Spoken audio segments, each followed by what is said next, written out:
So hi! Welcome and welcome back to my YouTube channel, and for today's tutorial, ituturo ko sa inyo kung paano nga ba makita ang account QR code sa ating Maya or PayMaya account. But first, please subscribe to my channel and don't forget to hit the subscribe button and the bell to notify you for my new updates. And once you learn more, just keep on watching and let's start.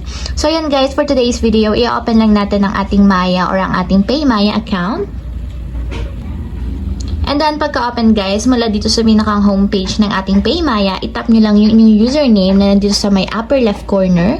So, tap nyo lang yun yung username. And then, mapupunta tayo sa pinakang settings ng ating PayMaya or Maya account. So, hanapin nyo lang guys dito yung QR code button na nandito sa upper right corner.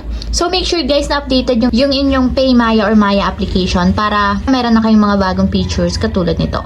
So, kung makikita nyo guys, ito na yung ating personal QR code sa Maya. So, kung may magsasend sa inyo guys ng pera dito sa inyong Maya account, pwede nyo i-share itong QR code na to sa kanila para once na na-scan nila yan, automatic lalabas yung inyong account and pwede na nilang isend sa inyo instant yung pera. So, kung gusto nyo namang i-share nyo guys personally, tap nyo yung share. And pwede nyo siyang i-share through Messenger, TikTok, or kahit ano pa, pwede din siya sa messages. So, save muna natin sa gallery. So, yan guys, nakasave na yung ating QR code. So, ito lang yung gagamitin nyo guys or i-share nyo sa ibang tao kung may magsasend sa inyo ng pera. So, ayun lang guys, ganun lang kasimple kung paano nga ba makita ang ating account QR code sa PayMaya or Maya account.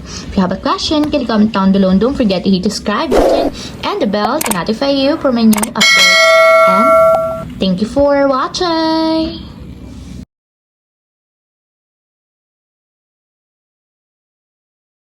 Living life, every day, late at night, not okay.